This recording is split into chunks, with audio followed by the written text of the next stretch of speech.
Port Royal, Jamaica.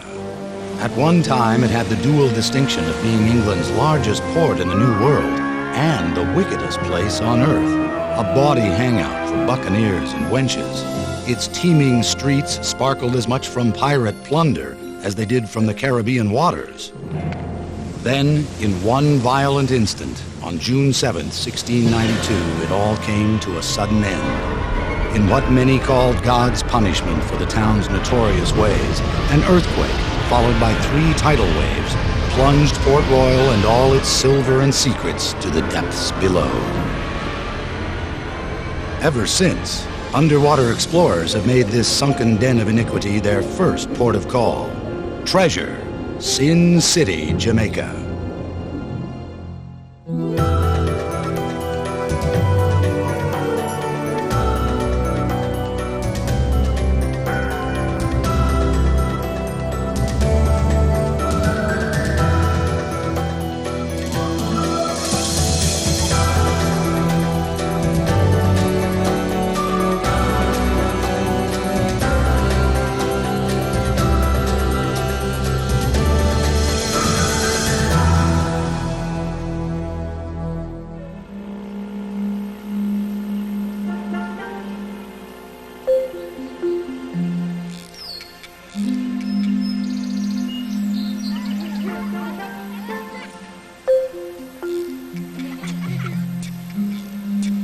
To the casual eye, it may look like nothing more than a sleepy little fishing village, typical of those found throughout the Caribbean. But Port Royal is different. Beneath its waters lies a unique time capsule, a sunken city more than 300 years old. Port Royal is the most important underwater archaeological site in the Western Hemisphere. There's more history and archaeology down there than 50 or 100 shipwrecks all combined. The history of Port Royal's sunken city, its legendary rise, its catastrophic fall, and promising rebirth, begins in the middle of the 17th century, when European nations fought over possession of land in the New World. It's hard to underestimate the importance of the Caribbean in that period. The Caribbean was the Wild West for Europe. It was the frontier. And the pirates and the privateers, the buccaneers, they were the vanguard of the expansionist countries and responsible for achieving nationalist aims and also for a lot of the immigration. If the Caribbean was Europe's Wild West, then Port Royal was its Dodge City, a boom town full of pirates, prostitutes, and purveyors, and where silver and gold were as plentiful as rum. Its rapid growth began just after England seized Jamaica from Spain in 1655. The British Crown, seeking to prevent the island from being retaken, immediately built Fort Charles, the first of 6 defenses, and one of the few buildings that would withstand the Great Quake. The Crown also recruited a cutthroat class of seafaring souls to harass Spanish ships and settlements in the Caribbean. The response was overwhelming. They came from as close as the island of Tortuga, where the infamous Brethren of the Coast, or Buccaneers, were kicked out by the Spanish, and from as far away as France, Holland, and of course, England. Those who accepted official commissions were called privateers. Those who operated independently were pirates. Either way, these rough and ready men formed a fearless fleet and made Port Royal their base of operations. Port Royal became a pirate haven, pirate heaven really, because it lay at the center of the Caribbean, and the English wanted to dominate the Spanish shipping lanes. Spain was wealthy but weak, and England and the other European powers wanted their share of the New World riches. And Jamaica was in a wonderful location, and Port Royal an even better one, on the south side of the island, with a wonderful sweeping quay that formed a natural harbor that could easily hold 500 ships. Nearly everyone, it seems, in Port Royal was a pirate at one time or another. Protecting the island in exchange for plunder was too good an offer to refuse. Being a pirate was a very opportunistic way of making a living. People would do it off and on, and so it wasn't that you was a pirate exclusively. You might be working in a tavern in Port Royal, and then one of the merchants is fronting the money for an individual, and they're going to go off on a raiding one of the coastal Spanish towns, and so you would go with them. But then when you came back, well, you would just go back to your normal job. So it was an occupation that people crisscrossed back and forth out all the time. Commodore Christopher Mings, a British naval officer and a privateer, brought in Port Royal's first Great Haul. More than 20 chests filled with silver coins and gems worth £500,000. His tactics earned him the nickname El Diablo, the devil from the Spaniards. These hand grenades help explain why. Mings and his successors used them as part of their arsenal to terrorize Spanish vessels carrying trade goods from Europe and the Orient. The iron balls filled with gunpowder were lit with a fuse, then tossed onto the deck of a galleon. The explosion caused death and injury. When the smoke cleared, the Spaniards surrendered their silk and silver. The practice proved remarkably successful. There were no serious attempts by Spain to retake Jamaica, and everyone got rich. Within 7 years of Port Royal's establishment, so much gold and silver had poured into its coffers from piracy that there was more running cash there, proportionate to the population, than in London. A resident observed, "The town, being as it were the storehouse or treasury of the West Indies, is always like a continual mart or fair, where all sorts of choice merchandises are daily imported." As this salvaged Japanese sword suggests, the markets of Port Royal were a cornucopia of plunder and contraband, a place where anything, from Oriental objects of art to African slaves, could be had for a price. Any of the material that was coming in through piracy into Port Royal within 2 or 3 days was now in the hands of the merchants. And so it's the mercantile industry of Port Royal that actually made it the wealthiest English town in the New World. Port Royal was also the most populous English town in the New World. Bigger than Boston, it boasted a population of between 6,000 and 8,000 people. A brass menorah recovered from a sunken synagogue reflects their diversity. At a time when the British colonies of North America were largely single-faith enclaves, Port Royal supported Jewish, Quaker, Catholic, and Anglican houses of worship. The local clergy's faith, however, was sorely tested. 1 out of every 4 buildings in town was either a brothel or a tavern, prompting one reverend to condemn Port Royal as the most wicked and sinful place on earth. The pirates' decadent ways were indeed legendary. When they returned from their adventures, they were only too eager to blow their booty, indulging their every vice. According to an early history of Jamaica, wine and women drained them of their wealth to such a degree that in little time, some of them were reduced to beggary. Port Royal's most celebrated prostitute, Mary Carlton, was likened to a barber's chair. No sooner was one out than another was in. The governor of Port Royal commented that the Spaniards wondered much at the sickness of our people, until they knew the strength of our drinks, but then wondered more that they were not all dead. Port Royal, the wicked city, was noted for its drinking, debauchery, gambling, etc. And of course, these guys imbibed from morning to night. And a lot of guys made their own drinks, especially the rum, which was called Kill Devil's rum. And a lot of times it was mixed with gunpowder. And in the house of a David Owens that we worked in, we found his still. This was used for making rum. Of course, it was heated under here, and stuff was distilled and put in onion bottles like you see here, so named because of the shape. And in this particular house, we found several hundred of these onion bottles. A lot of them were still sealed. We had used hypodermic needles and got an idea what the contents were. And these guys didn't mess around just with drinking with little small glasses or jiggers. They used big things like you see here. This is a German beer stein made of stoneware, or you could call it a tankard. It's actually a shape of a tankard. Some people call them flagons. And so you can imagine, it would take 2 of these bottles just to fill one of these. And when a guy was drunk or came back from a new sortie where he captured a whole bunch of treasure, they'd go down with barrels, running down the street with barrels, and insist everybody had to take a drink, and they filled this thing to the brim and said, chug-a-lug. And could you imagine drinking that much run? You just pass out and fall on your bippy. So those were the great days to live. Too bad I couldn't have been there myself. If there was one man who personified Port Royal's raucous social scene, he was Henry Morgan, pirate extraordinaire. He didn't just raid ships, he invaded countries. His exploits, more than anyone else's, would give Port Royal its mythic aura. Treasure will continue in a moment here on A&E.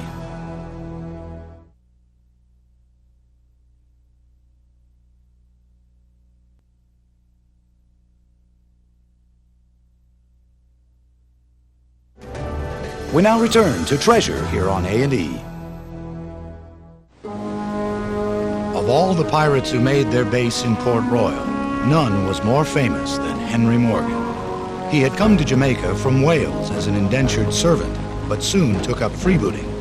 His exploits on the high seas made him the most celebrated and feared pirate of the 17th century. He's separated from other pirates because he was a brilliant tactician. He was courageous, many of them are, but in spite of the fact that he often had fallings out with the men of his company, he was incredibly successful. Morgan's expeditions rivaled those of any nation's army of the period.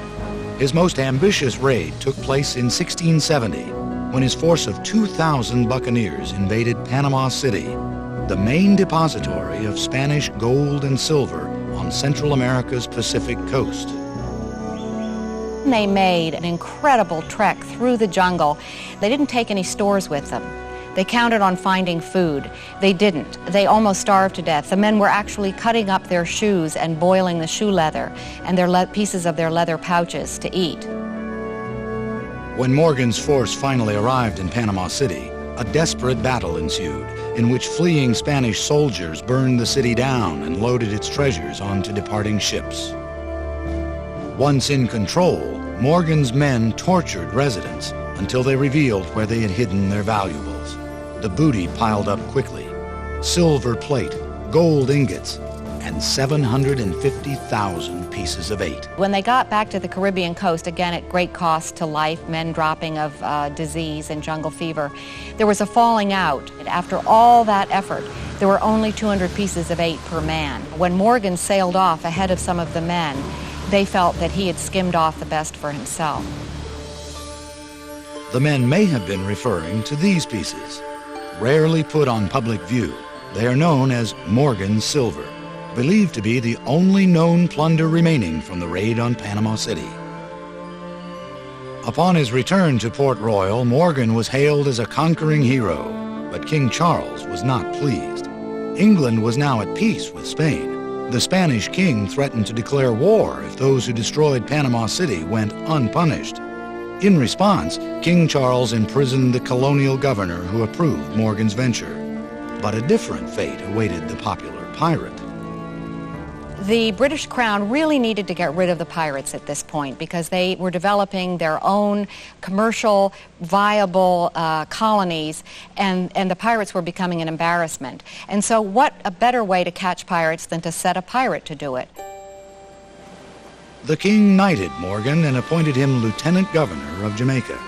By day, he sat in judgment of his fellow buccaneers, but at night, he secretly arranged for them to continue their trade for a price.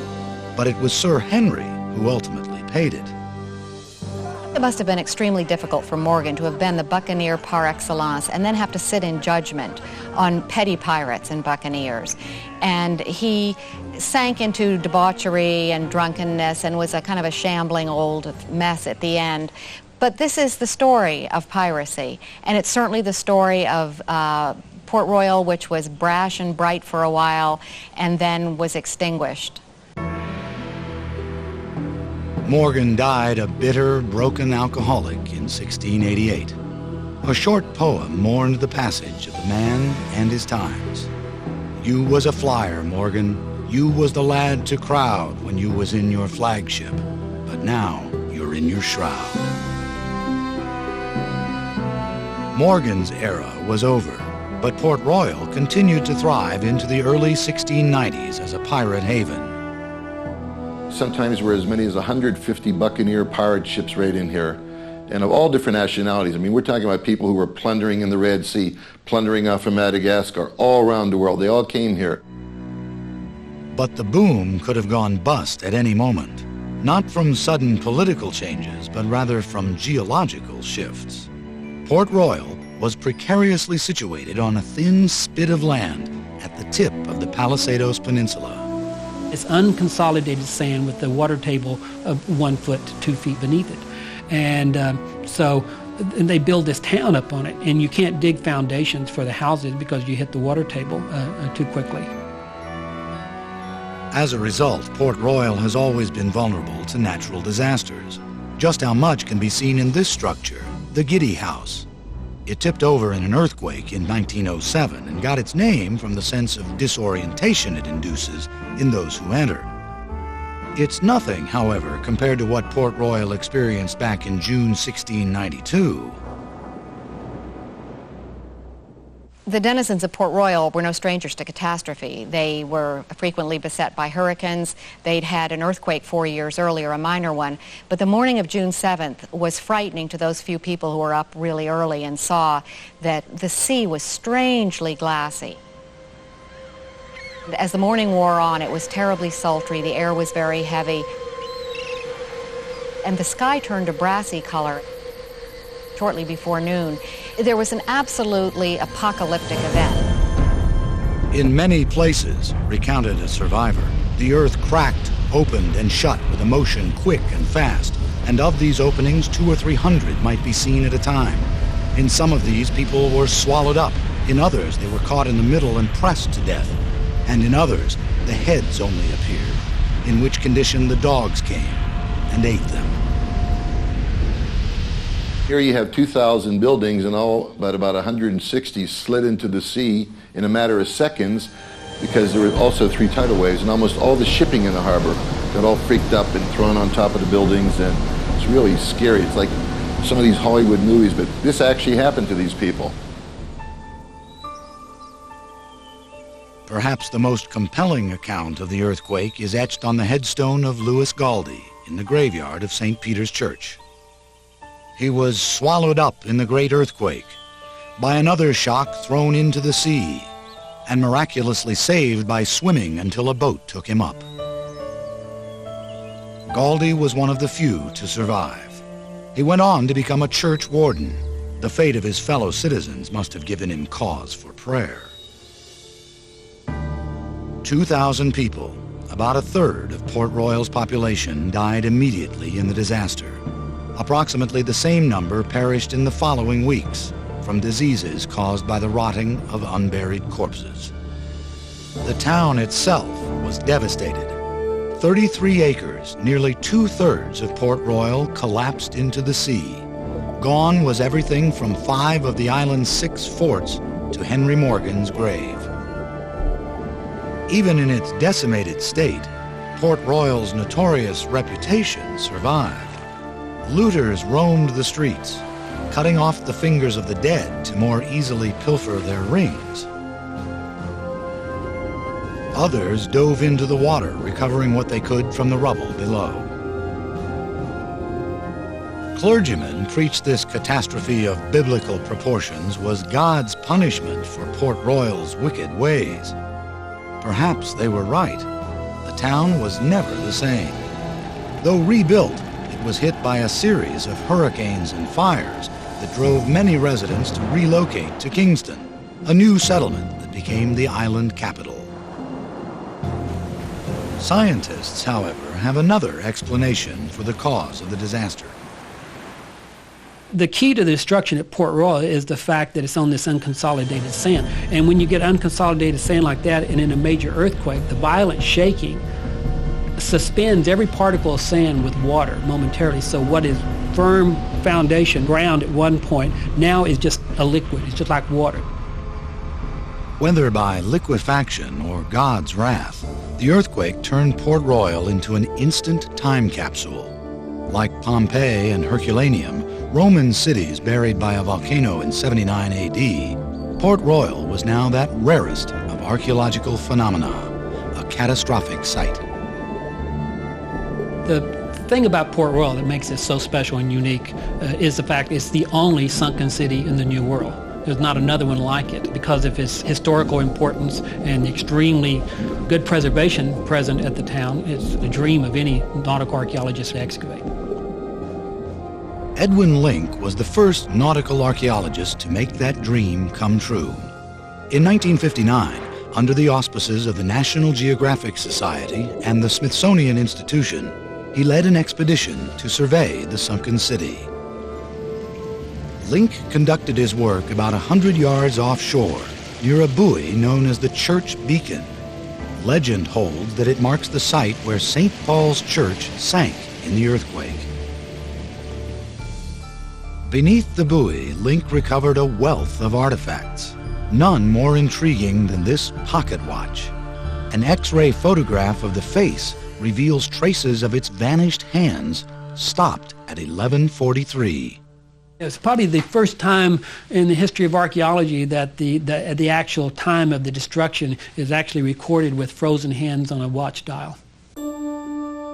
Link's expedition literally put Old Port Royal on the map and changed the minds of skeptics who believed that because of reconsolidation, a natural landfill process, there was little, if anything, left of the sunken city.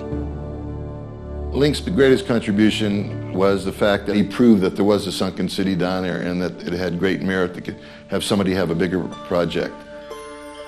That somebody was Bob Marks, an underwater archaeologist.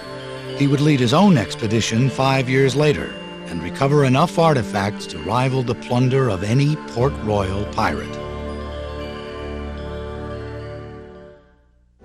Treasure will continue in a moment here on A&E.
We now return to Treasure here on A&E.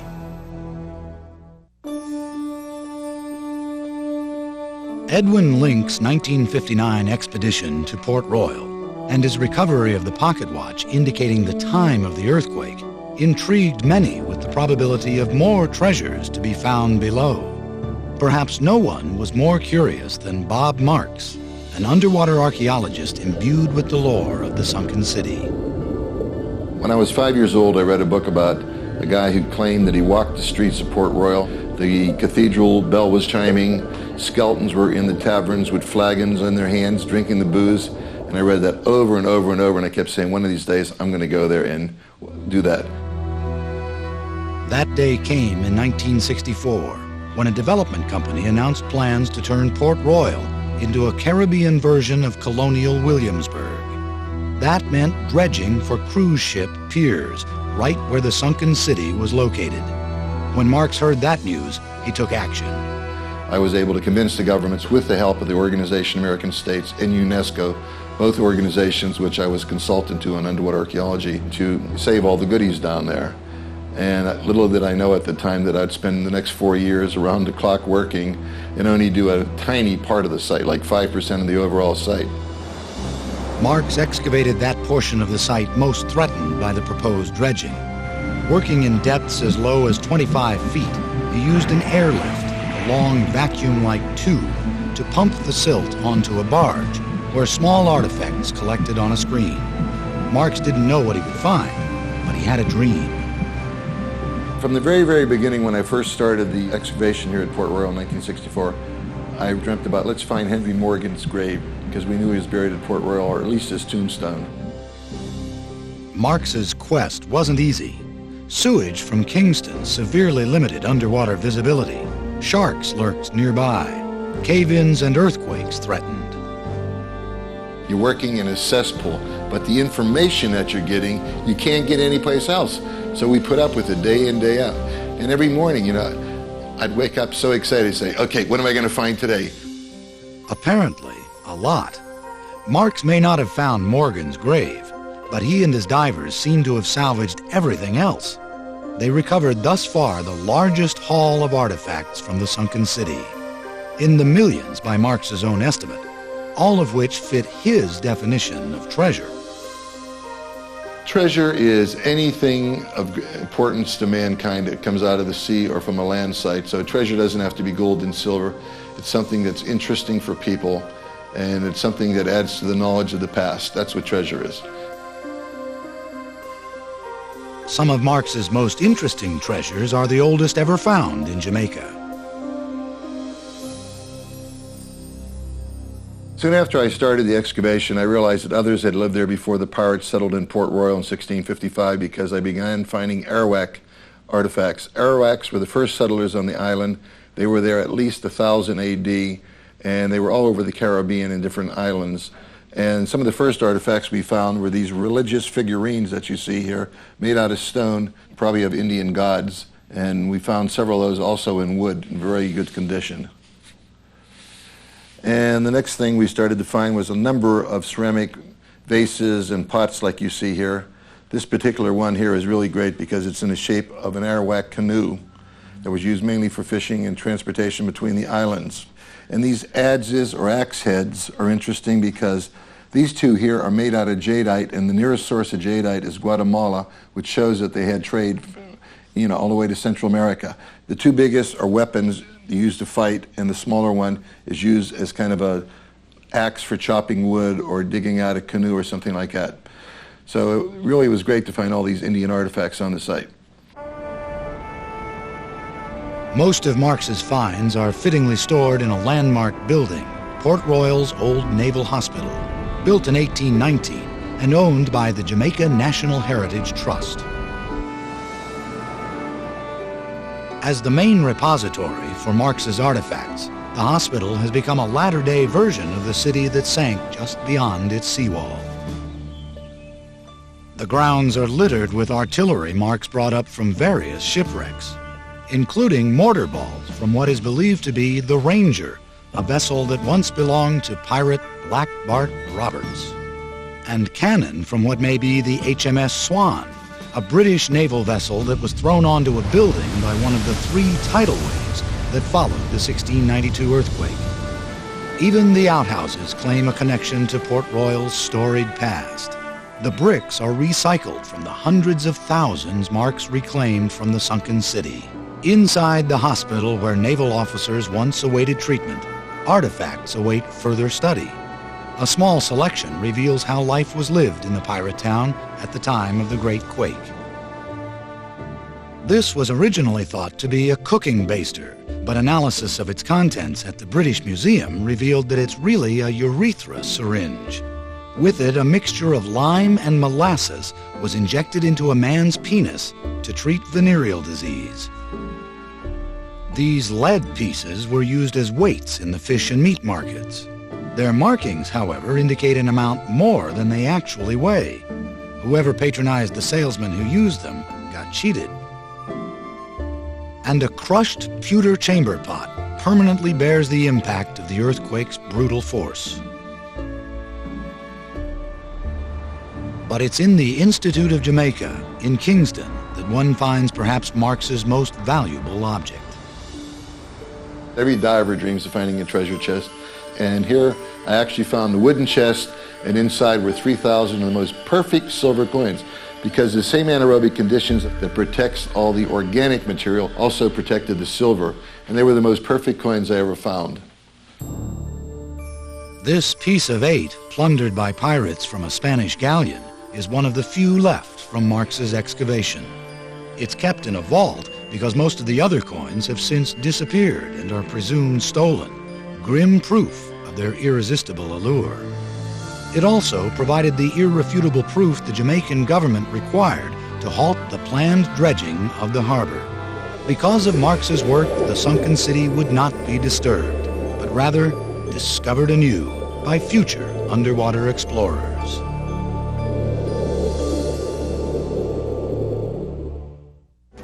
Treasure will continue in a moment here on A&E.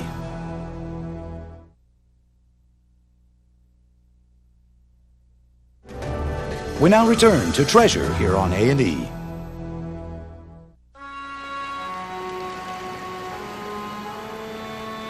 Every underwater expedition to the sunken city at Port Royal has been distinctive. Edwin Link's 1959 exploration was the first and raised tantalizing possibilities for those who followed. The dig conducted by Bob Marks in the 1960s was the largest, yielding the greatest quantity of artifacts. In 1981, the longest and most detailed study of Port Royal began when the Jamaican government invited the Institute of Nautical Archaeology at Texas A&M to excavate. Donnie Hamilton led the expedition.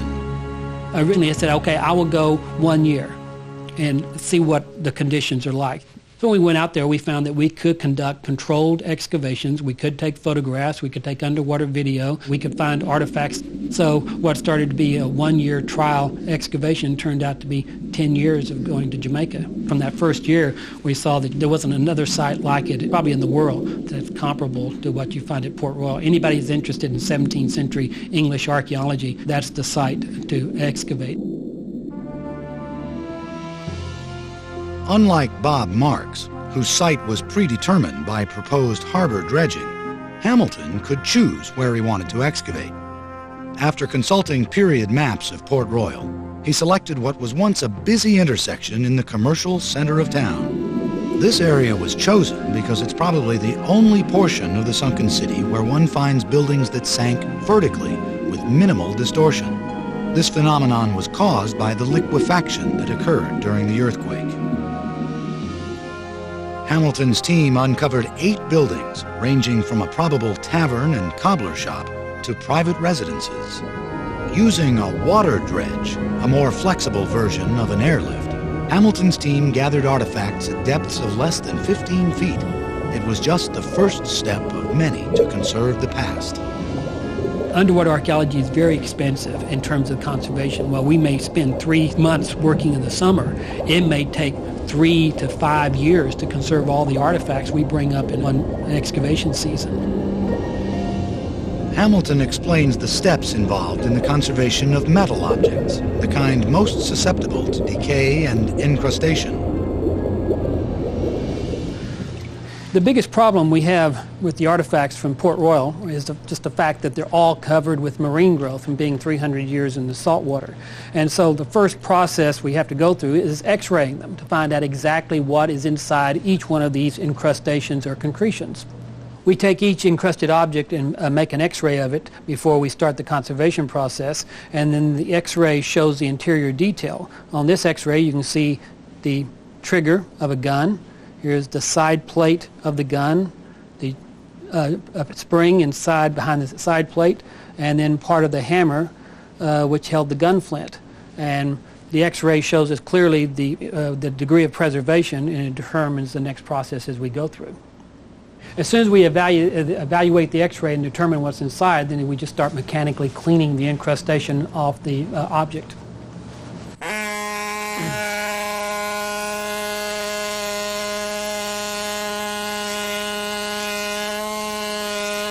Once we remove all the incrustation off an object, if there's any substantial metal remaining, we just put it into electrolytic vat, and the electrical current, as it flows through the object, loosens up all the incrustation or the corrosion products, and it allows it just, you flake it off with your finger. And this, in the process, it stabilizes the metal. Then after we go through electrolysis, we just go through a rinsing process to remove all the residue of this chemical, and then we seal the object off in a vat of microcrystalline wax, which then stabilizes it, and we're allowed to put it on display then. This cross-section of artifacts collected by Hamilton and his underwater archaeologists illustrates the vibrant and varied life that flourished in Port Royal during the latter half of the 17th century. Onion-shaped liquor bottles and a clay pipe recall the laissez-faire attitude of the social scene. A cannonball and shot gauge confirm the strategic importance of the harbor. A porcelain Chinese foo dog offers exotic evidence of Port Royal's status as an international trading post. And a gold wedding ring, buckles, and a pearl earring hint at Port Royal's wealth. Ironically, they do not fit Hamilton's definition of treasure. I'm an archaeologist, so I define treasure in terms of data. Data is a treasure because data is interpretable. You can do something with it. Gold to me is immaterial, but does it have marks on it that I can identify to a maker or to a time period? It directs our research, tells us where to go to find the historic documents or the records that fill in the gaps. And so that's what's a treasure to me. To Hamilton, these seemingly ordinary pewter plates are treasure because they bear the mark of its maker, a pineapple with the initials SB. Searching for who SB was turns an archaeologist into a detective and demonstrates the invaluable role documents play in reconstructing the past.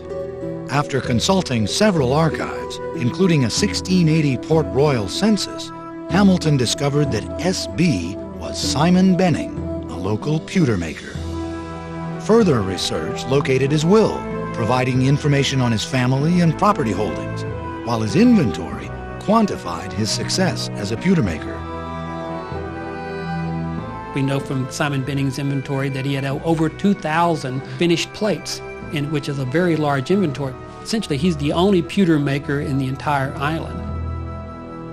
With only a set of initials as his starting point, Hamilton's research ended with a profile of Simon Benning, Port Royal's pewter maker. He was likely born in Tuthill, England, came to Port Royal via Barbados around 1663, bought property on High Street, had a wife, 2 sons, and a daughter, prospered in his trade, and died in 1687, 5 years before the Great Quake. I like Simon Benning because essentially I brought him back to life through the excavation and the research that we conducted with the artifacts that we could relate back to him. Bringing back to life the citizens of Port Royal doesn't always require an artifact with a mark on it or documentation. Sometimes the past becomes more human simply by an act of compassion. While excavating the last structure on their site, Hamilton and his team found the remains of 3 children caught in the quake. It was enough to stir the heart of even the most professionally detached archaeologist. One child was at the back hearth and the wall fell over, and so the child was between the wall and the floor. And then we found another child at the front door at the house. Either the child was running into the house or running out of the house, but it was right at the front door. So in a situation like that, there is an emotional involvement. Hamilton had the children's remains buried in the graveyard of St. Peter's Church. Their modest tablet may not lure any treasure seekers, but it's valuable in its own right. It's the only memorial to the victims of the earthquake of 1692.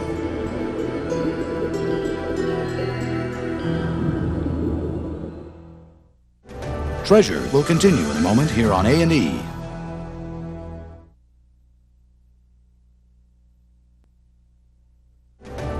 We now return to Treasure here on A&E.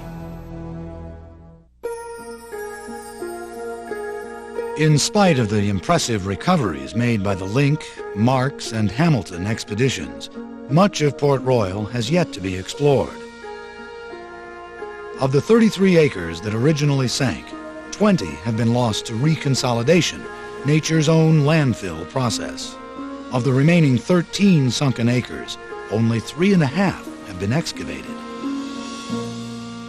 Only a very small area of Port Royal has been excavated because it is such a time-consuming thing to work underwater, and because you're working in 10-centimeter levels as you dig, it takes a long time to excavate a single area.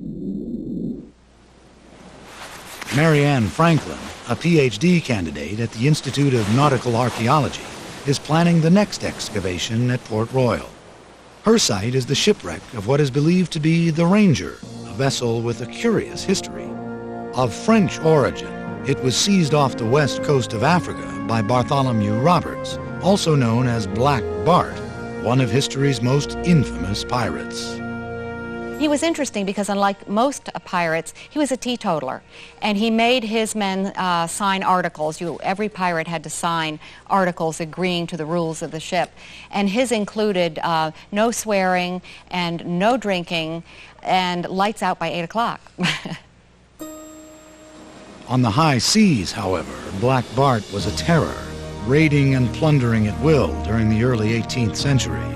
The British Navy finally brought him down after a long pursuit and a short battle off the Guinea coast. Following Roberts' bloody death, the Ranger returned to Port Royal, where it sank in a hurricane in 1722. Bob Marks located a shipwreck during his excavations in the 1960s that loosely fit the description of the vessel. Franklin intends to determine definitively if it is the Ranger. She doesn't expect to find pirate plunder on board during this exploratory dive. Anything of monetary value has long since been salvaged, but Franklin does hope to find her own version of treasure. Treasure for an archaeologist is not material goods, things you can hold or sell for monetary value. What's neat is that you can go down, look at the archaeological record, put it with the historical record, and get a better understanding of a different time in the past. Then make sure that the information you find gets to the public so that kids can understand, because if you just keep what you find to yourself, you're no better than the pirates. The interesting thing about finding the Ranger and doing this excavation now is, as we speak, they're excavating Blackbeard's vessel, Queen Anne's Revenge, off the coast of Carolina. These two vessels were both used by the pirates at the end of the Golden Age of piracy in 1721. So archaeologically, we'll have something to compare it to from the same era, another vessel. And these are the only two ships that have been excavated by archaeologists using controlled techniques. But Bob Marks proves, however, that one need not utilize the controlled techniques of an archaeologist to recover a wealth of artifacts in the waters off Port Royal. He shows just how easy it is during his first return to the sunken city in over 30 years. I went out there in 40 minutes just using snorkel equipment because no scuba equipment was available, and hand fanning with my little hand. I went and found all these little goodies you see here, and it gives you an idea of the diversity of different stuff there. Among Marks's finds are broken bits of Chinese porcelain, musket balls, a child's marble, broken pipe stems. These two, when put together, reveal where the pipe was made, Glasgow, Scotland. And a nondescript chip is actually a coin, a Spanish piece of 2. When one looks carefully, the coat of arms of the Spanish king becomes partially visible. So this was all in 40 minutes. I didn't really expect to find anything. And of course I was excited as the first day that I ever been on a site. Port Royal has the greatest potential in the Western Hemisphere for the field of underwater archaeology and maritime history. Developers seek to capitalize on that potential by transforming the sleepy little fishing village into a tourist attraction. Ironically, Bob Marks's excavations in the 60s halted a similar plan when proposed dredging for cruise ship piers threatened the very existence of the sunken city. But this time, according to the new plan's chief proponent, it will be different. Things have changed significantly, and we're putting in the cruise ship pier in an area where we do not need to dredge. And this is an area far enough away from the sunken city that there will be minimal, if any, impact on the sunken city of Port Royal. The whole way that development is done has changed. The redevelopment plan will take between 5 and 10 years to complete, at a cost of more than $50 million. It features the restoration of historical landmarks and the construction of shops, taverns, and restaurants, staffed by local residents in period costumes. The most ambitious part of the plan calls for the installation of an underwater museum, believed to be the first of its kind. from which tourists can look out onto historically accurate diorama scenes of life in the sunken city. The entire redevelopment project is intended to give Port Royal a major facelift without destroying its fragile natural beauty and cultural significance. We will be cognizant of two major issues. Number one, the environmental impact, and we're doing environmental impact assessment studies as we speak. Secondly, we're going to be doing an archaeological impact assessment study, which is going to look at all the archaeology of the area to ensure minimal impact. So we are very cognizant, and if we need to change the plans, we will, in order to ensure that there's minimal impact. When completed, it's expected that the redeveloped Port Royal will be as prosperous as it was in its heyday, attracting people from all over the world and taking in enough gold and silver to rival Henry Morgan's fortune. We've run our numbers on the economic impact. You're talking about 25,000 people visiting Port Royal on a weekly basis, each spending in the range of $100 US. When you multiply that by 50 odd weeks, you're talking about significant amounts of money, about 125 million US per year, coming into the economy in Port Royal and Kingston, but Jamaica generally. Despite its notorious past, the future of Port Royal holds great promise, and that's a treasure sure to enrich everyone. We believe that Port Royal is an absolute treasure because it can be transformed into something which serves a very positive and useful purpose in terms of education, in terms of understanding of our history, in terms of understanding how people related to each other in a peaceful and vibrant way.